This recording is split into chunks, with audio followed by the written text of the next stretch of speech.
Ravi was sitting in his small room.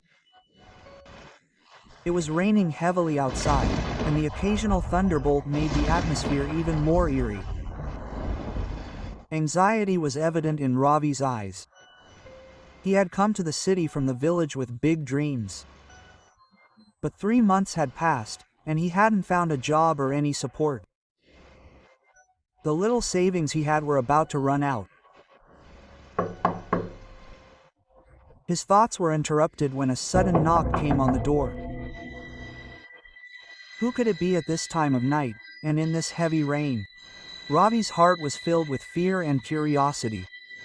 "Who is it?" he asked softly, and slowly opened the door. A 26 to 27-year-old woman stood at the door, drenched in rain. Her body was shivering with cold. Raindrops dripped from her wet hair. She had a bag, which she clutched in her arms as if it were very precious to her. Quote, "Excuse me. My car broke down here, and I can't go anywhere else in this rain. Can I stay here for a while?" Quote. Ravi looked the woman up and down. A car was parked a short distance behind him. He was suspicious. What was this woman doing here so late at night? Could she be a thief? She looked like she was from a good family. But out of humanity, he said, "It's okay now, you can come inside. It wouldn't be right to stand outside in the rain." Quote. The woman entered the room. Ravi offered her a towel and said, "Oh, you sit down. I'll make some tea." Quote. He returned shortly with tea. Quote, "Thank you. My name is Ria. I came from a nearby town, but my car broke down on the way. I couldn't find anyone here to help, so I came to your house. I thought I might find some help." Quote. Ravi smiled slightly and told him his name. "I'm Ravi. I'm here looking for work. This place can be a little scary at night because there aren't many people around." Quote. Ria agreed, sipping her tea. There was silence for a few moments. The sound of rain echoed in the room. Then Ria asked, "Can I use your phone?" Quote. "My phone's battery is dead."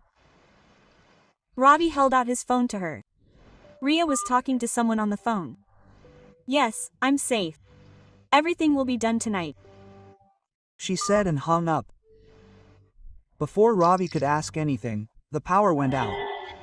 The entire room was plunged into darkness. Ravi turned on his mobile flashlight and looked around. But Ria wasn't there. Where did she go? Ravi thought, panicking. He searched every corner of the room, but there was no sign of her. Just then, there was another knock on the door.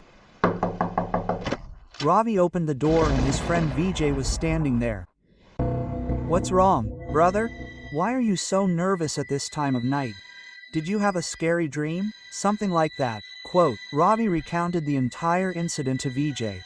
Vijay, surprised and worried, said, "How did you let a strange woman in? You know how many thefts are happening in this city these days. I thought she was in trouble. But now she's nowhere to be seen, but her bag is still here." Quote. They both looked at the bag. "What do you think? What could be inside?" Vijay slowly opened the bag. As soon as he looked inside, his face turned pale. He recoiled in horror. "This contains Ria's severed head," Vijay screamed. Hearing this, Ravi stared at him, stunned.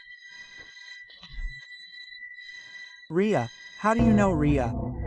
How could this be possible? She was with me just now." Quote. Vijay, trembling, said, "What? It was Ria. But how could this be possible? I saw her." Quote. Ravi quickly looked into the bag. But instead of a head, there was only a note. It read, "Your work is finished tonight." Ravi looked at Vijay and asked in a stern voice, "Do you know Ria?" VJ's face went white with fear.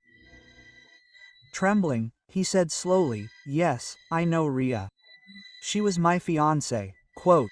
"So what is all this, VJ?" Ravi asked in a stern voice. VJ, trembling, confessed his mistake. Quote, "I killed Ria. It was the biggest mistake of my life. While wandering around looking for a job, I went to a tantric. He said that if I sacrifice Ria, my fate will change. I killed her out of greed." Hearing VJ's words, Ravi felt the ground slip under his feet. He said in a trembling voice, "And now her soul has returned." VJ bowed his head and said softly, "Yes, Ravi, she said that I must confess my crimes." "Spirit, I was talking to a ghost a while ago." "Oh my God," just then the electricity came back on in the room. As the light spread, they both saw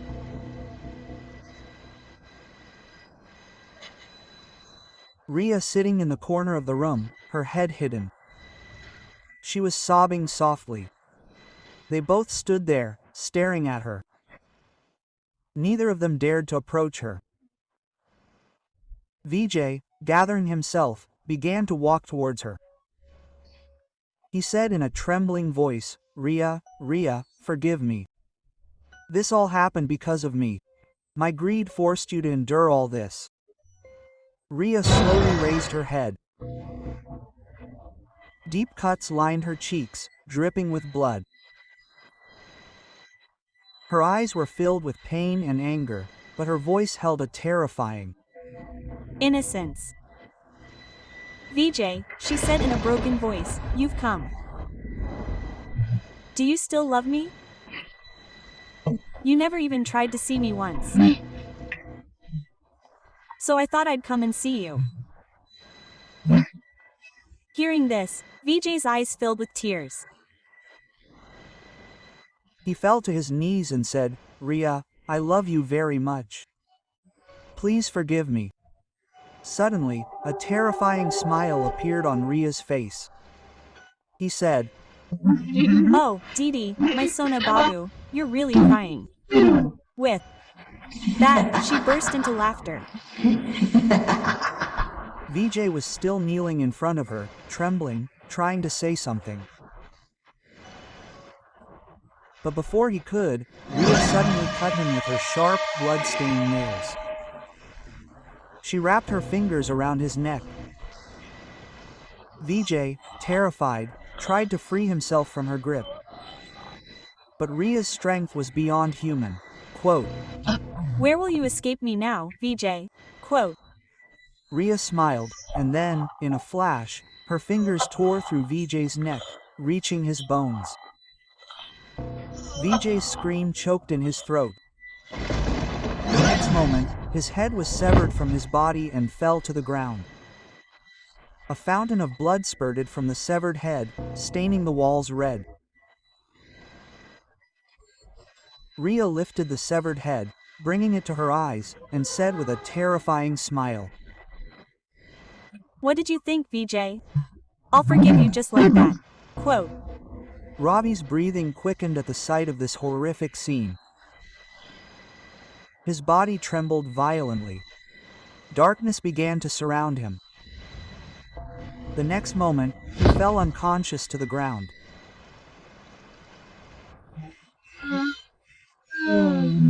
"Sleep, sleep, my son, sleep beckons you." Quote.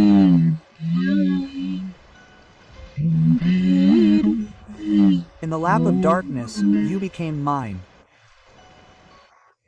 Quote.